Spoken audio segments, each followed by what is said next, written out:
सति परमात्मन्मादृशामो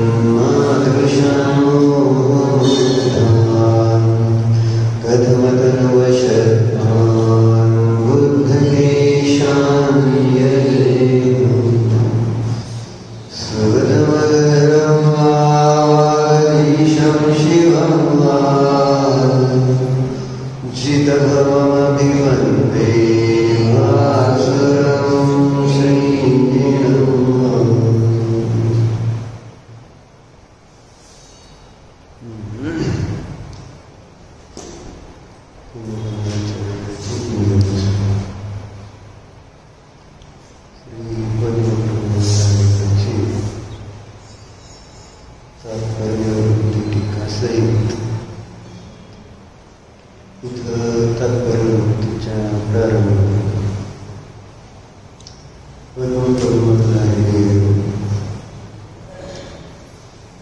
आपल्या इष्ट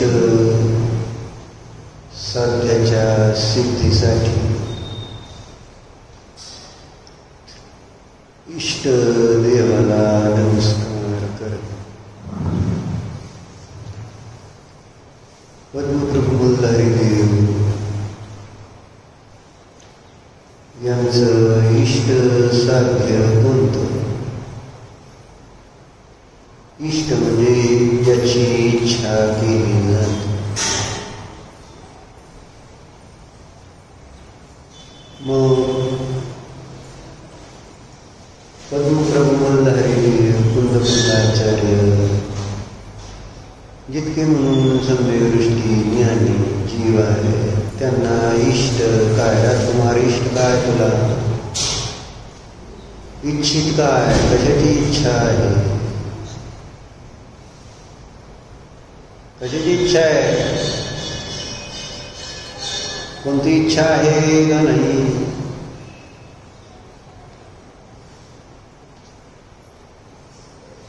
पैसे मिळावे, निरोगी शरीर राहावं, काय इच्छा? काय? मरण येऊ नये, इच्छा काय? दुःख होऊ नये. मग असं जे इष्ट सामान्य रूपाने सगळ्याला ह्या गोष्टी इष्ट आहेत. आणि असं इष्ट कार्य ज्यांच्या अवस्थेमध्ये प्रगट झालं ते कोण आहे? जे आपण देवाच्या पाया पडून आलो, तुम्हाला माहित आहे का? जे आपल्याला इच्छित आहे ते सगळं त्यांच्या ठिकाणी प्रगट झालेला आहे.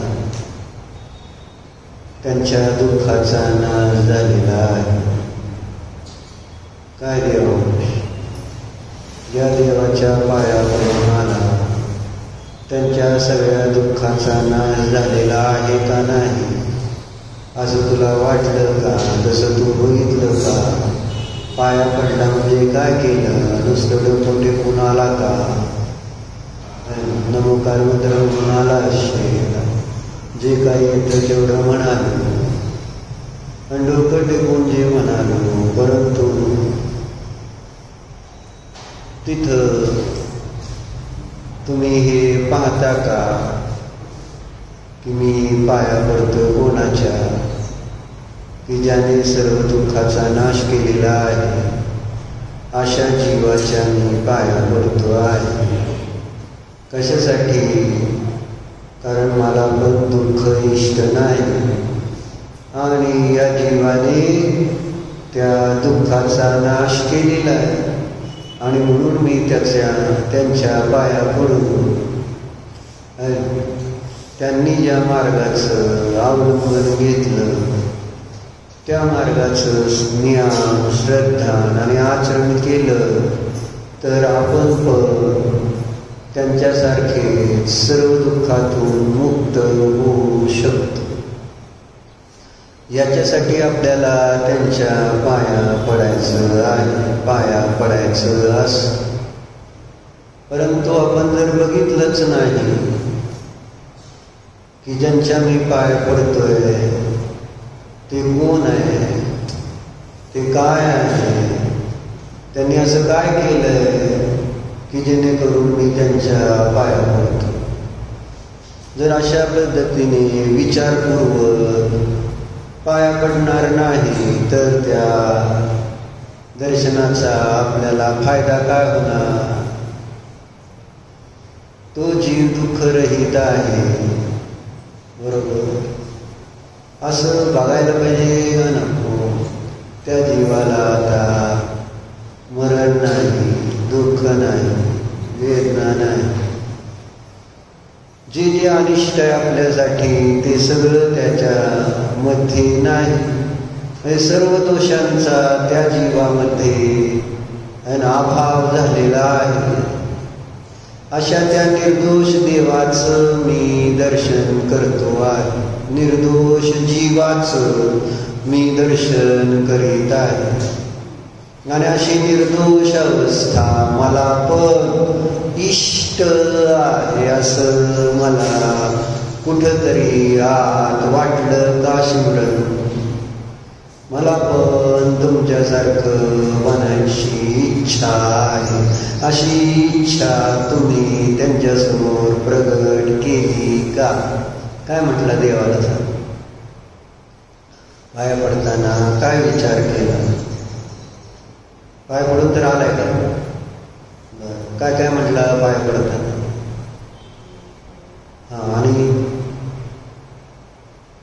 आणि काय नाही, आणि पाय पडलं नाही, आलो एवढंच तर म्हणला. बघत बसला देवाकडे.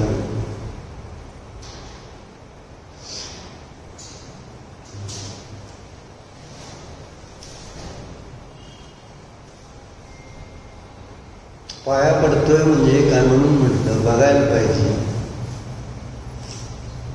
काल आपण बघितलं होतं नमस्काराचं महत्व काय आहे.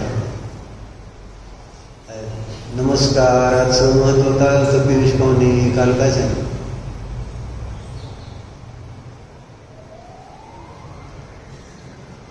काय म्हणून पाया पडलाच नाही तुम्ही आज? जर काल पाया पडण्याचं, नमस्कार करण्याचं महत्व आपण ऐकलं आणि पाया पडताना ते माझ्या लक्षातच नाही राहिलं तर मग आपण ऐकलं काय? राजकुमार होता काल, काय सांगितलं नमस्काराचं महत्व? काय म्हणतोय? शांती माहिती कुठं? तुझ्या बायको तुझं अल्पन आहे, शांती कुठं मिळाली तुझी?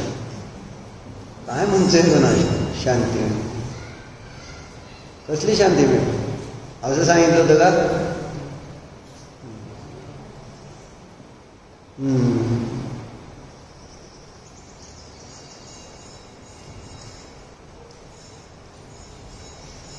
उद्या का? सांग काय?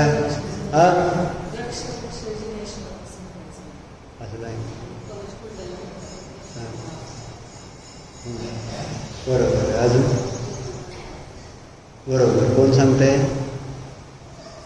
जीवनदान मिळतं. बरोबर. हे जीवनदानासाठी पाया, कारण आपण गोष्टीमध्ये बघितलं होतं द्रौपदी जेव्हा त्या भीष्माचार्याला नमस्कार करते तेव्हा भीष्माचार्य काय करतायत? त्यांना तिला आशीर्वाद देत आहेत, अखंड सौभाग्यवती भव. म्हणजे त्यातून त्यांनी केलेली प्रतिज्ञा, मी सगळ्या पांडवांचा वध करेन. आणि इकडं नमस्कार केला तर आशीर्वाद घेतला की अखंड सौभाग्यवती भव. म्हणजे तिने आपल्या पतीला जीवनदान घेतलं तर आशीर्वाद रूपात. मग जीवनदान तुम्ही घेताय का असा हा माझा प्रश्न होता. पाया पडला, मला जीवनदान मिळालं असं वाटलं का? ती फिलिंग आली का? देवाने आम्हाला आशीर्वाद दिला का? देवाचा तुम्ही आशीर्वाद घेईतोपर्यंत थांबला का?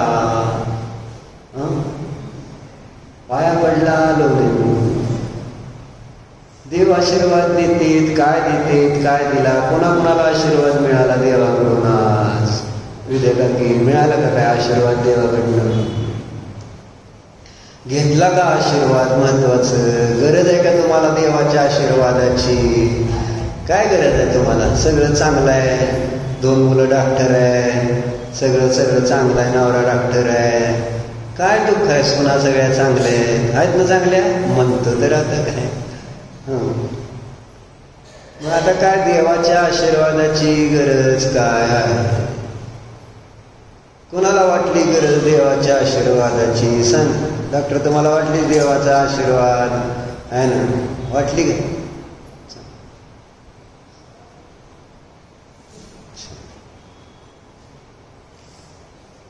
पाया पडायचं म्हणजे आशीर्वाद घेण्यासाठीच पाया पडलं पाहिजे की नाही नेपती? मग आशीर्वाद जर आता ती लहान मुलं बरी राहू तुमच्यापेक्षा, कारण तिथं दुपारी काही लहान मुली येतात सुट्टीला आलेल्या, एकदम इच्छा एवढ्या अशा छोट्या, इच्छा नाही विज्ञा आहे ना, विज्ञा एवढ्या छोट्या छोट्या मुली येते आम्मांच्या तिथं. मग कुठं आहेत आम्मा? आम्मा जर बाहेर नसतील तर शोधते, आम्मांना हुडकते. तुम्ही हुडकता का? आहे ना? नाहीत का? चला. म्हणजे जसं इथनं बाहेर कोण नाही का प्रवचनाला? चला.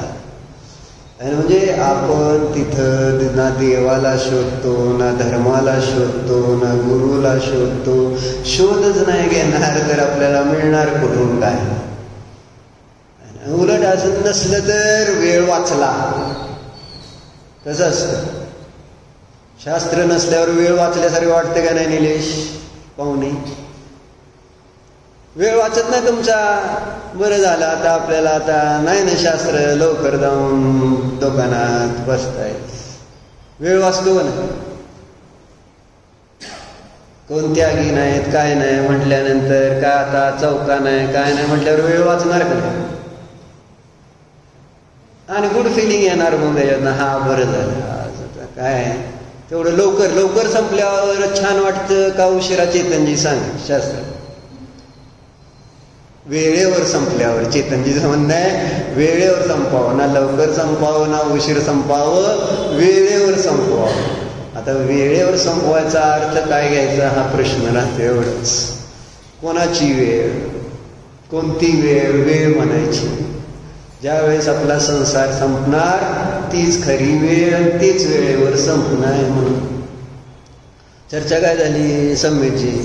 लहान मुलं आली, आम्मा कुठं आहेत त्या नाही. एक आम्मा होत्या, त्यांच्या पाया पडले आणि मग परत आम्मा पाया पडले तर नुसतं पाया पडून समाधान होतं का मुलांचं? काय म्हणते? डोक्याला पिंची लावा आम्हा, पिंची लावा, आशीर्वाद द्या. त्या मुली काय म्हणत होत्या? आम्हाला आशीर्वाद द्या आम्हा, आशीर्वाद द्या आम्हा मला.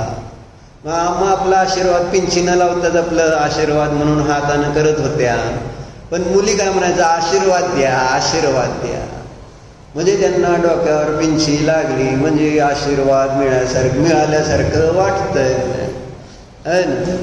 म्हणजे त्यांची जिज्ञासा किती आहे. नुसतं आम्ही डोकं टेकवलं एवढ्यानं नाही आमचं समाधान हो. तुम्ही जर मला आशीर्वाद दिला नाही तर मग मी काय पाया पडून उपयोग आहे? तेवढं तर त्या लहान मुला एवढं तर आपल्याकडं बुद्धी नको का? दुसऱ्या अम्मा कुठं आहेत? मग आत आहेत, मग गेल्या आत, मग म्हटले थांबा येते बाहेर. मग बाहेर आल्या, मग त्यांच्या पण पाया पडल्या आहे ना. पाया पडल्यावर त्यांना पण म्हटल्या आशीर्वाद द्या अम्मा, आशीर्वाद द्या. काय मग किती त्यांची म्हणजे भावना काय कळतंय काय नाही कळत माहिती नाही, पण एवढं तर कळतंय त्यांना की बाबा हे काहीतरी चांगली गोष्ट आहे, मी पाया पडते आणि ही चांगली गोष्ट आहे की अम्मांनी मला आशीर्वाद देते. कुठेतरी एक चांगलं आहे ना वाटणं त्यांच्या दृष्टिकोनातून का असेना, त्यांच्या बालबुद्धीतून का असेना. पण जोपर्यंत पिंची डोक्याला लावत नाही तोपर्यंत त्यांनी डोकंच वर काढलं. तसेच पाया म्हणजे डोकं टेकून हात जोडून थांबल्या होत्या. मग जेव्हा पिंची लागली मग त्यांना गुड फिलिंग आली आणि मग गेली. एवढं तर आणि तेवढी तर त्या लहान मुलांना एवढी तर आपल्यामध्ये भावना आहे का शिंदी देवगुरूकडून आशीर्वाद घेण्याची?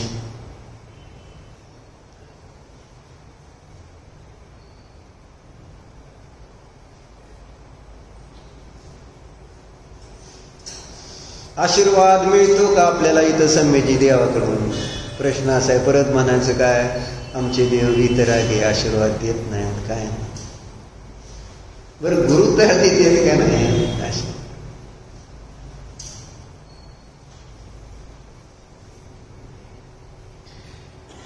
देवाचाच आशीर्वाद आहे, नाही असं नाही. पण घ्यायला पाहिजे. पण कोण घेणार आशीर्वाद? कोण घेणार सांगा? नेहा कोण घेणार आशीर्वाद? तू घेतला का अम्मांचा आशीर्वाद? नेहा अम्मांचा आशीर्वाद घेतला का? 3 दिवस अम्मांकडे राहिली का? आशीर्वाद काय दिला अम्माने तुला सांग? घेतला म्हणले. बरं सांग काय आशीर्वाद दिला? काय माहिती काय म्हटले अम्मा तुला आशीर्वाद म्हणून?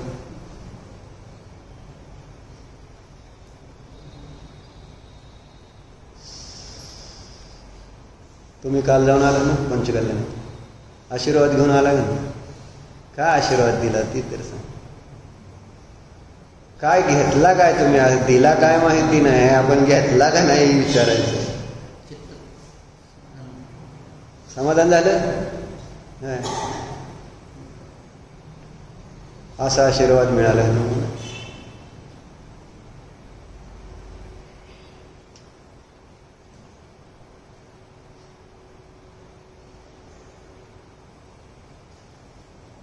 समिती का आशीर्वाद मिळतो किंवा दिला जातो देवाकडून, गुरूंकडून पाया पडल्यानंतर? सामान्य एक शब्द वापरला तर जातो, सद्धर्मवृद्धिरस्तु है ना. एक सामान्यपणे शास्त्रामध्ये आपल्याला ऐकायला मिळालं, सद्धर्मवृद्धिरस्तु. काय अर्थ होतो अभिजीतजी?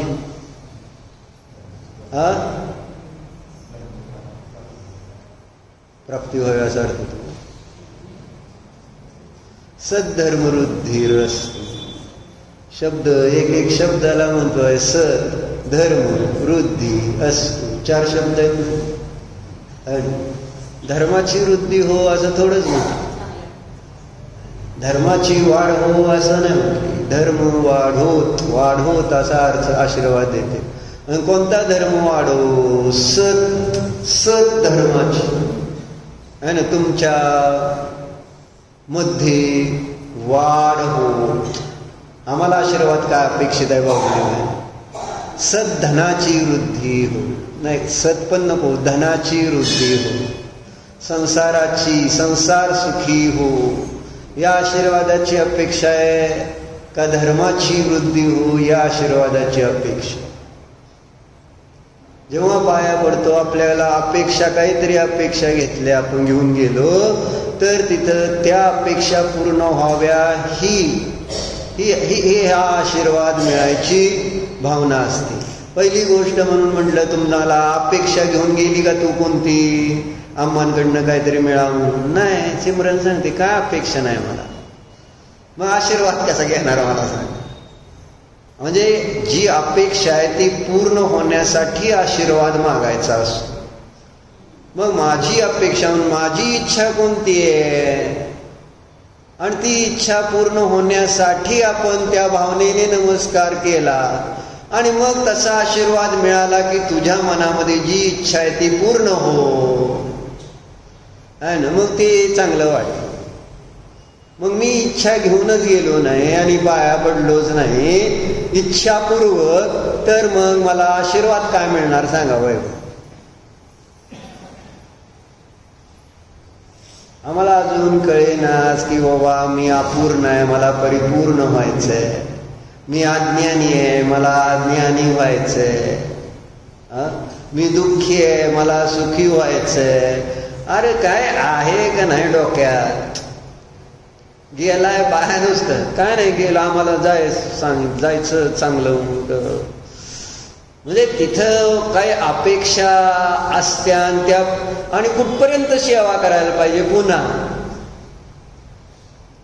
जोपर्यंत माझ्या मनामधली इच्छा पूर्ण होत नाही तोपर्यंत सेवा करायला पाहिजे. तोपर्यंत ते व्रत विधान विधी जे काय परम फिर मारू काय कुठपर्यंत? जोपर्यंत साध्य सिद्ध होत नाही तोपर्यंत सोडायचं नाही का नाही त्यांना? नवऱ्याला सोडता का तुम्ही? जोपर्यंत तुमचं साध्य सिद्ध होत नाही तोपर्यंत. जे काम करून घ्यायचंय ते पूर्ण होत नाही तोपर्यंत नेहा मागं लागते का नाही तू नवऱ्याच्या? का नाही लागत? लागते. मग तसं देवाच्या गुरुच्या मागं लागते का? काय ते काय देणार आहेत? बरोबर आहे का? सम्यजी देव काय देणार, गुरु काय, त्यांच्याकडेच काय नाही तर काय द्यावं ते? असं आहे काय?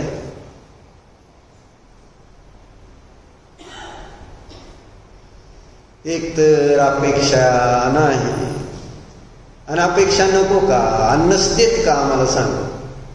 फक्त आपली मान्यता म्हणजे की माझ्या अपेक्षा धर्म पूर्ण करू शकत नाही, ही पक्की श्रद्धा आहे माझी. धर्माकडून कोणती गोष्ट, आम्हाकडून कोणती माझी गोष्ट पूर्ण होणार? कारण मला कोणत्या गोष्टी इष्ट आहेत आणि आम्हाला कोणत्या गोष्टी इष्ट असतील, धर्माला कोणत्या गोष्टी इष्ट असतात. आम्हाला संसार इष्ट आहे, संसारातल्या गोष्टी पूर्ण व्हाव्यात. आणि तुम्हाला पक्क श्रद्धा नाही की ही काय माझ्या संसाराला चांगलं करू शकणार नाही. बरोबर आहे का विद्यार्थी? धर्म तुमचा संसार चांगला करेल का? करू शकतोय काय? नाही. ही पक्क श्रद्धा नाही. धर्माकडे काय की जेणेकरून माझं आहे ना सगळं काही चांगलं करू शकेल. धर्म काय धन देणार आहे विशाल? धर्म काय देणार? काय नाही देणार?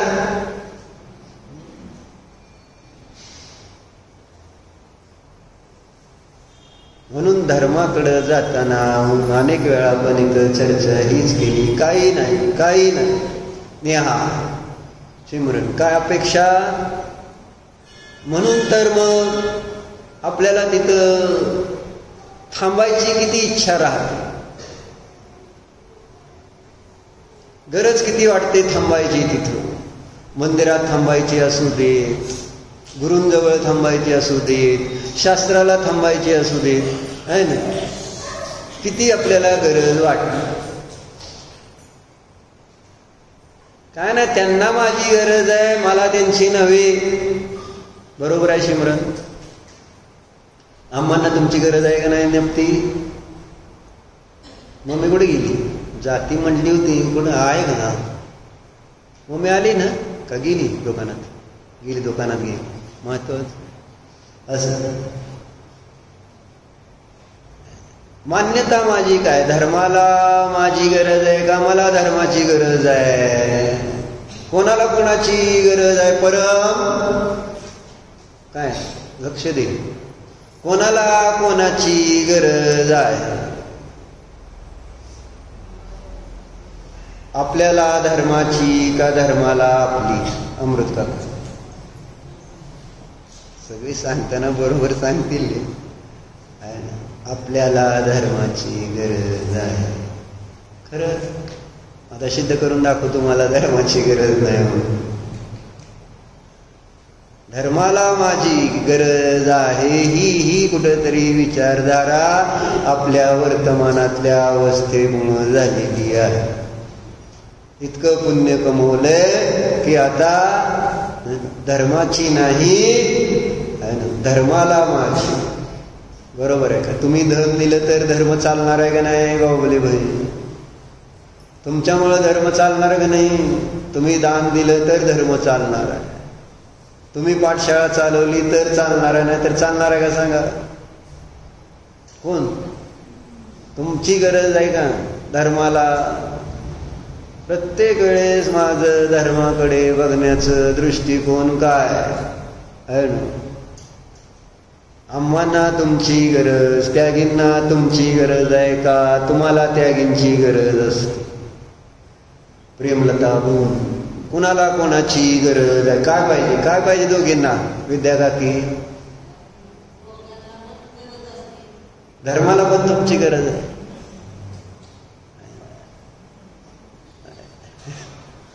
बरोबर आहे तुमचं. अनेकांत आहे, धर्माला यांची गरज आहे आणि ह्यांना पण धर्माची गरज आहे.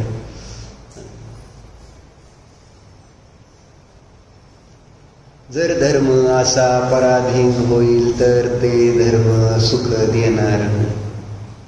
माहित आहे, धर्माला कोणाची गरज नाही. आपल्या देवाला, आपल्या गुरुला कोणाचीही अपेक्षा नाही. म्हणूनच ते देव देव आहेत, ते गुरु गुरु आहेत.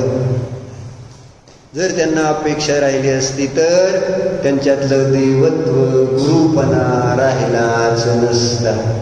स्वतंत्र स्वाधीन रूपाने आनंदाने जगण्याची कला ज्यांना प्राप्त झाली त्यांना कोणाची अपेक्षा आहे? ही आपली मूढता आहे की आपली धर्माला गरज आहे? का तर आपल्याकडं जरा पुण्याच्या उदयात काय अनुकूलता आलेली आहे, बाहेरचं वैभव मिळालंय आणि त्या वैभवाच्या निमित्त धर्माचं कार्य होताना दिसताना मी समजतोय की मी धर्मावर उपकार करतोय. तो उपकार धर्मावर आहे का आपला आपल्यावर केला गेलेला असतो? नाही. जो म्हणलं ना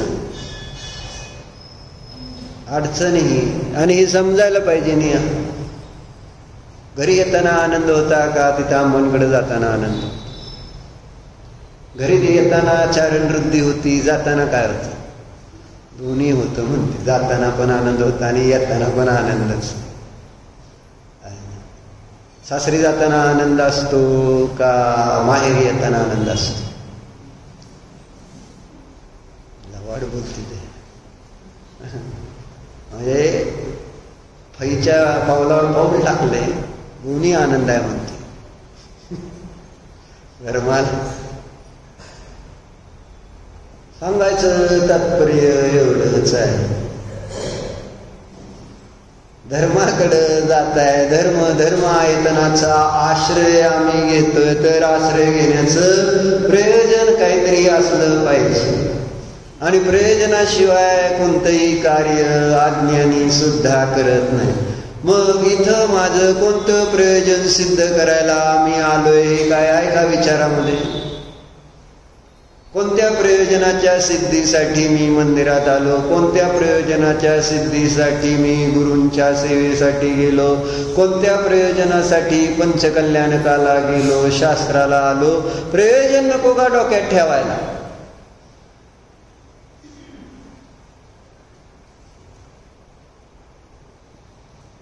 आणि मग जेव्हा प्रयोजन काय नाही तर काय होईल? ते ओझ होईल किंवा ते आपल्याला केलंच पाहिजे असं वाटणार नाही.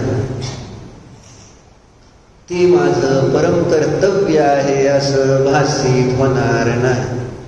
तेच एक कार्य करण्यायोग्य आहे. ते सोडून, धर्म सोडून दुसरं कोणतंही कार्य करणं योग्य नाही. असा एक आत्मानुशासन मध्ये गुणभद्राचार्य श्लोक देतात का नाही? 18वा. हा 18.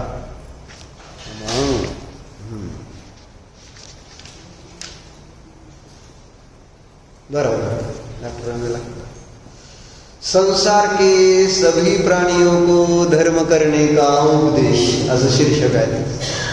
म्हणजे कोणी धर्म करावा असा जर प्रश्न आला तर जे जे संसारामध्ये आहे त्या सगळ्यांनी धर्म केला पाहिजे असा इथं उपदेश देतात. काय म्हटले बघा, चारित्र की आराधना का प्रारंभ किसे करना योग्य है? 4 आराधना आहेत ना, दर्शन, ज्ञान, चारित्र आणि तप आराधना. ह्याच्यामध्ये दर्शन आराधना, ज्ञान आराधना झाली, आता चारित्र आराधना. त्याचा प्रारंभ कोणी करावा असा एक प्रश्न केला. आणि इस प्रश्न का उत्तर निम्न छंद में कहते हैं.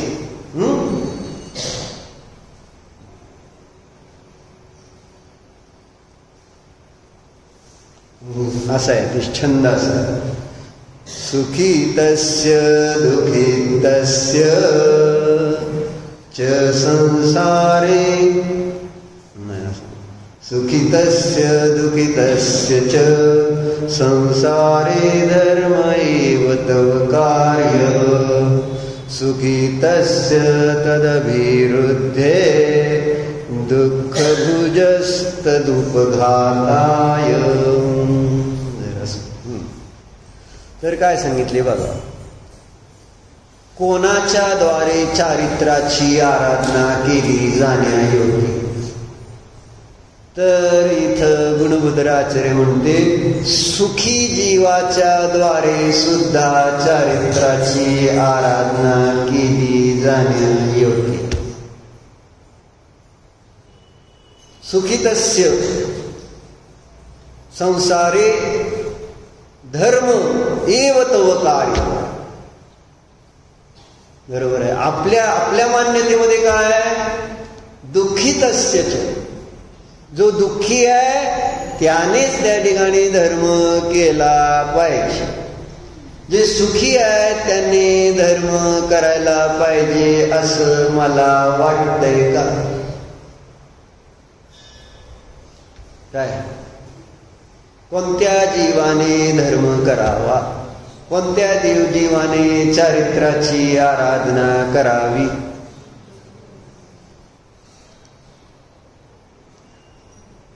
दुःख ज्याला आहे त्यानेच करावं.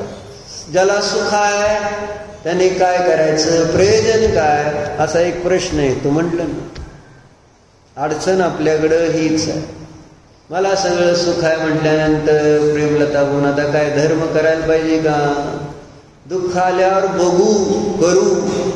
जसं आता ही मुलगा उशिरा आला है ना, उशिरा उठल्यानंतर जाऊ बघू शास्त्राला, आणि असं वेळेवर आणि लवकर यावं असं काय नाही. आधी माझी झोप पूर्ण झाली पाहिजे. माझं आधी सगळं शरीर सुख सगळं ओके झालं तर ही मुलं शास्त्राला येतील. नाहीतर त्यांच्या पद्धतीने शास्त्र आहे आणि मला लवकर गेलं पाहिजे असं वाटतं का? नाही. काय तिथं जाऊन लवकर जाऊन काय, आणि उशिरा गेलं तर काय आणि नाही गेलं तर काय? बरोबर आहे. आणि त्याचं कारण काय, सुखितस्य. आम्ही सुखी आहे ना, मग आम्हाला हे करायची गरज काय? अडचण. सुखी आहे तुम्ही तर तुम्हाला दुकान उघडायची गडबड काय? तुम्ही सुखी आहे तर प्रश्न प्रत्येक येतं ना, तुम्हाला लग्न करायची गरज काय? एक व्यवहारातला प्रश्न आहे. बरोबर आहे का? ध्रुव सुखी आहे म्हटल्यानंतर या गोष्टी करायची गरज आहे का? कालच आपण बघितलं होतं ना प्रवचन सारमध्ये, कोणते जीव विषयामध्ये प्रवृत्ती करतायत? 5 इंद्रियांच्या. जे स्वभावाने दुःखी आहेत तेच जीव इंद्रिय विषय भोगामध्ये प्रवृत्ती करतात. जर ते दुःखी नसते तर त्यांनी इंद्रिय विषय भोगात प्रवृत्ती का केली असते? असं आहे. परंतु मंदिरात यायचं म्हणजे सुखी होण्यासाठी का दुःखी होण्यासाठी?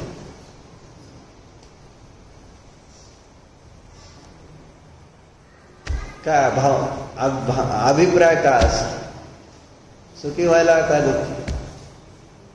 दुःखी व्हायला ना? बरोबर आहे सिमरन. दुःखी म्हटली ना,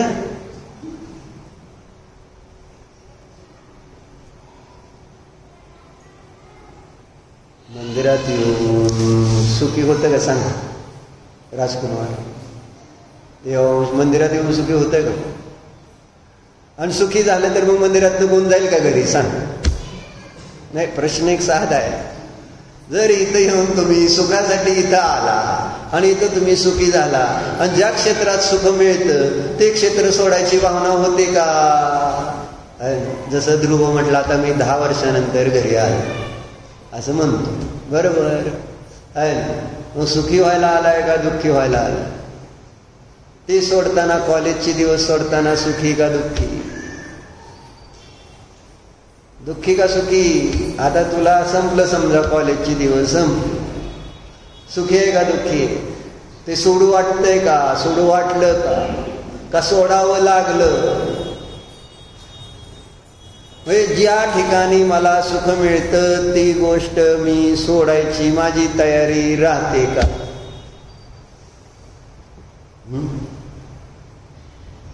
कल्पनाताई बरं आहे का? नाही? बरं आहे. ते सांगायचं काय? समीर काय विचारलं प्रश्न? काय प्रश्न आहे? तुला म्हणलं पूजेला थांबतो का? आता तुला घरी क्लास 20 असेल एखादा, म्हणजे वर्क फ्रॉम होम चालू आहे का सध्या? नाही, विचारलं मी. किंवा पूजा सकाळी केली असली तर तू माहिती नाही मला, म्हणून आमच्यावर पूजा करत नाही ते पण माहिती नाही. पण घरी जायची गडबड असते का नाही तुला? कुठं जायचं असतं तुला? कुठं जायचं ना? मग मंदिरात तर थांबत नाही, मग कुठं जातो? कुठं? घरी पण जात नाही. घरी जातो ना. मग मी तीच विचारते ना, घरी कशासाठी जातो तू असा प्रश्न.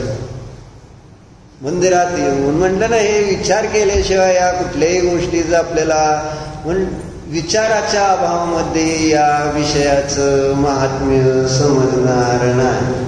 आणि तो प्रश्न मला यायला पाहिजे. मला येऊन ते प्रश्न तुम्हाला काय फायदा होणार आहे? मला प्रश्न आले तर त्या प्रश्नाचं उत्तर मी शोधेन. तुम्हाला प्रश्न नाही आले तर तुम्ही कशासाठी तो विचार करणार? त्याचं उत्तर शोधायचं.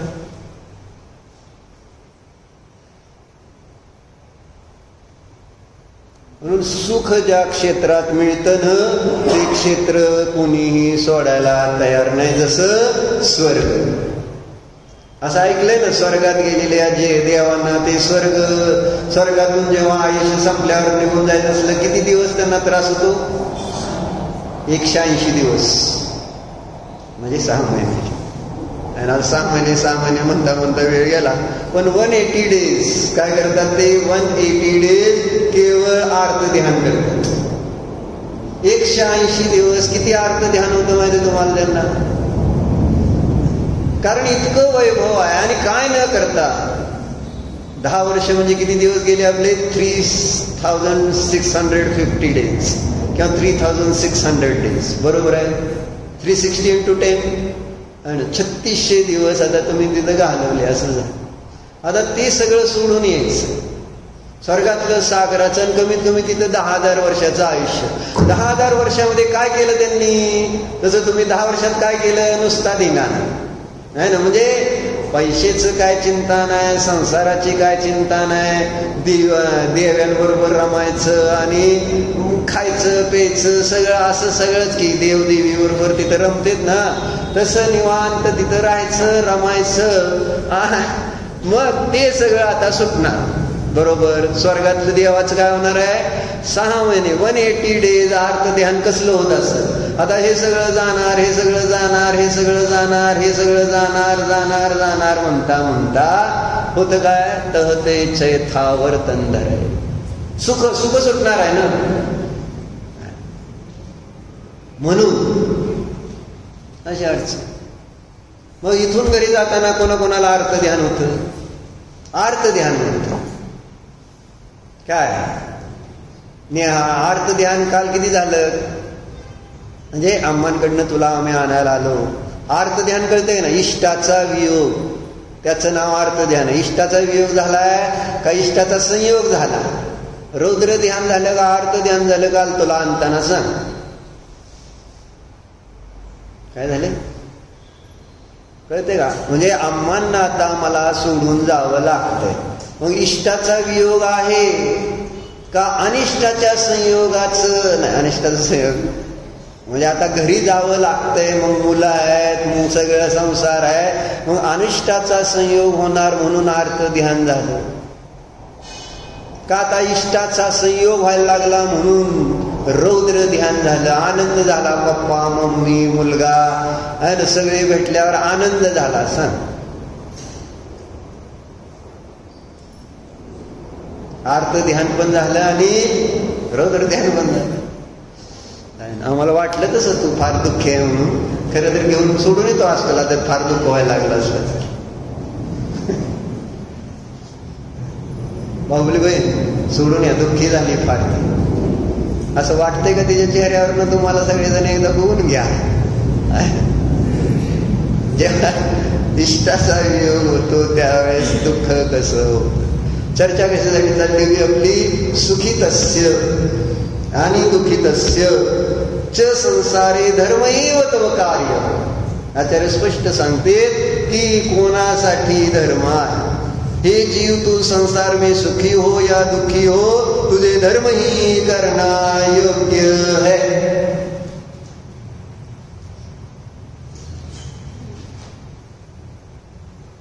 का? त्याचं कारण सांगितलं त्याने. सुखितस्य तद अविरुद्धे. सुखी जीवाने धर्म का करावा? वाढ सुखामध्ये वृद्धी होण्यासाठी तो धर्म करावा. आणि दुःखी जीवाने दुःख भुज तदुपघाताय. आणि दुःखी जीवाने धर्म का करावा?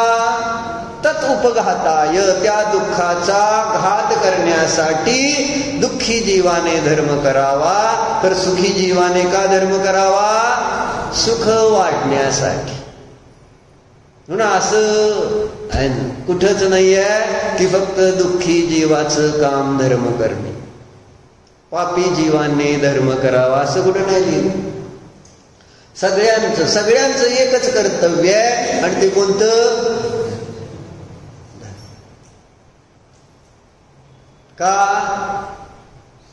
का सुखी होण्यासाठी एक मात्र हेच करण्यायोग्य आहे. म्हणून जेव्हा मी मंदिरात येतो तर देवाकडून आशीर्वाद घ्या. देवा मला अजून सुखी कर. अजून म्हणजे मला तुझ्यासारखं सुखी कर म्हणून आशीर्वाद घ्यायला नको. आणि म्हणून सांगितलं तरुणसागर महाराजांनी पण सांगितलं की आपण ते परम आहे ना, मी तुला हाक मारल्यावर तू काय म्हणला? तुला परम म्हणून हाक मारल्यावर काय म्हटला? फेरी मारून. का फेरी मारतो देवाला? काय नाही, सगळे मारते म्हणून मी मारतो. आणि मम्मीने सांगितलं फेरी मार, फेरी मारली. फेरी का मारायची असते? अर्णवने मारली म्हणून का अर्णवच्या मागे फिरत होता? फेरी कशासाठी मारते? लग्नामध्ये 7 फेऱ्या घेतल्या ना समजेल तुम्ही. का मारल्या 7 फेऱ्या? हे फेरी मारण्याचा उद्देश का असतो? तरुणसागर महाराजांनी ते चांगलं सांगितलं प्रवचनामध्ये. मागं पण सांगितलं का फेरी मारली जाते. वैभव म्हणजे एखादं काम आपल्याला एखाद्याकडून करून घ्यायचं असतं त्यावेळेस त्याचा तिथं फेऱ्या माराव्या लागते. बरोबर आहे का बाहुली बहीण? एखाद्याला तुम्ही पैसे दिलेले आहेत व्याजाने आणि ते काय देत नाही, तुम्हाला काय करावं लागणार? फेऱ्या मारायच्या. फेऱ्या कशासाठी मारायच्या? आहे ना, ते माझे पैसे माझं व्याज मिळावं ह्याच्यासाठी फेऱ्या मारावं लागतात का नाही? छोटा मुलगा असतो तो आईला फेऱ्या मारतो. कशासाठी मारतो? त्याला काहीतरी बाहेर खेळायला जायचं असतं, मोबाईल पाहिजे असतो. तेव्हा तिथं आईच्याकडनं तो mummy mobile, mummy mobile, mummy mobile. Mummy स्वयंपाक करत असते, नाहीतर मम्मी दुसरं काहीतरी गप्पा मारत असते मैत्रिणी बरोबर. आणि ती पोरगा मोबाईल ही घे बाबा आणि उगाच डोक्याला दाखवून आमच्या गप्पामध्ये डिस्टर्ब करू. म्हणजे एखादी गोष्ट जेव्हा मला सिद्ध करायची त्यावेळेस त्याच्या फेऱ्या, डॉक्टरकडे फेऱ्या माराव्या लागतात का नाही अभिजित? आजारी पडल्यानंतर डॉक्टरकडे फेऱ्या मारल्याशिवाय आपल्याला आपला रोग दुरुस्त करता येणार काय? फेऱ्या माराव्या लागतात. बरोबर. मग देवाला फेऱ्या मारताना तुमच्या डोक्यात हे आहे का की देवाकडनं पण माझं एक काम करून घ्यायचंय, माझा संसार संपवायचा आहे, माझं दुःख संपवायचंय, अशा भावनेने मला रत्नत्रयाची प्राप्ती व्हावी, मला मोक्ष मार्गाची प्राप्ती व्हावी, मला मोक्षाची प्राप्ती, म्हणून आपण एखादं काम करून घ्यायचंय देवाकडून म्हणून फेरी मारतो का देवाला? काय नाही, हाय आपलं फिरायला जागा म्हणून फिरायची. अरे देवाला पण हे साकडं घातल्यासारखं काय बाबा देवा माझं काम कर. म्हणजे देवाला फेरी तुथपर्यंत मारायची तोपर्यंत आपल्याला देव म्हणत नाही बर बाबा तुझं काम करतो. गुरूंना फेऱ्या मारतो आपण. जेव्हा आपल्या दारामध्ये गुरु येते त्यावेळेस आपण पडगावून केल्यावर फेऱ्या मारतो का नाही? का मारतो? आमच्या घरी तुम्हाला आहार घ्यावा लागेल महाराज, आमच्या घरी तुमचा आहार झाला पाहिजे माताजी, म्हणून आपण त्यांना फेऱ्या घालून त्यांच्याकडनं ते आपलं इष्ट कार्य सिद्ध करून घेतो. त्यासाठी आपल्याला फेऱ्या काय चाललंय रे, इकडे कुठे आरड, त्याच्याजवळ बसत जाऊन लावा, बिघडशील तू त्याच्या नादात, का नाही तर तुझ्या नादात ती बिघडेल. मला माहित नाही कोण कोणामुळे बिघडेल, पण बिघडू नका एकमेकाच्या नादात. जिथं आल्यानंतर बाहेर गेल्यावर करा गोंधळ काय करा. चर्चा काय, फेरी मारायचं प्रयोजन कळलं पाहिजे. म्हणून म्हटलं आपल्या मनात काहीतरी घेऊन या, आणि घेऊन पाया पडताना तो आशीर्वाद आपल्याला मिळत नाही. आता तुम्ही आज जाताना परत पाया पडा आणि एक आशीर्वाद घेऊन जावा, आणि मला उद्या सांगा की आम्ही भगवंतांकडनं आज हा आशीर्वाद घेऊन गेलो. समाधान करून, समाधान झालं पाहिजे. म्हटलं ना, लहान मुलांचं पिंची ठेवलं, समाधान झालं डोक्यावर, तसं तुम्ही समाधानाने घरी जावा की आज मला भगवंतांकडनं आशीर्वाद मिळाला. जो तुमच्या मनात असेल तो आशीर्वाद मात्र घेतल्याशिवाय जायचं नाही. नाम्याने ती खीर खाऊ घातलीच देवाला, बरोबर. तसं तुम्ही आशीर्वाद घेतल्याशिवाय मंदिर काय चेतनजी सोडायचंय का नाही ना. माझं शिबिर पूर्ण व्हायला पाहिजे असा आशीर्वाद देवाकडनं घ्यायला पाहिजे, नको. चेतनजी बघा माझ्याकडे, काय चुकीचं बोललंय काय नाही ना.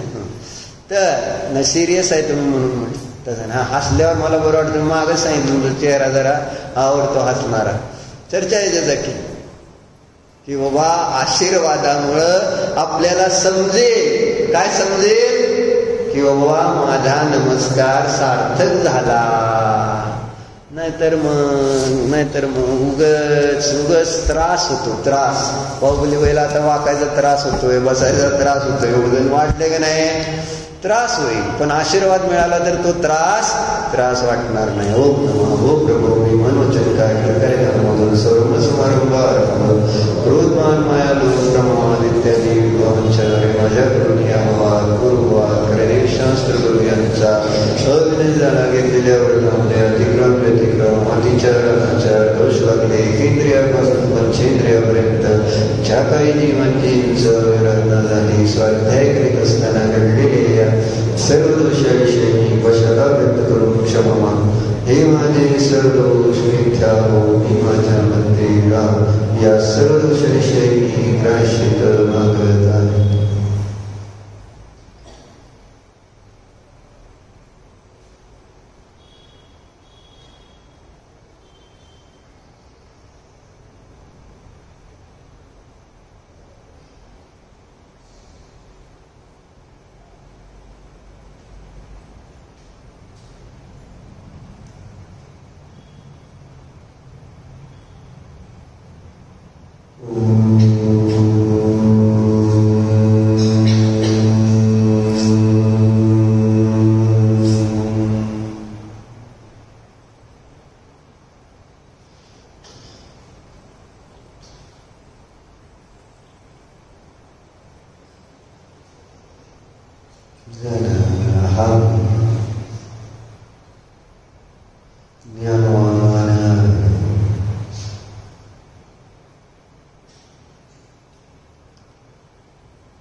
ज्ञाता दृष्टा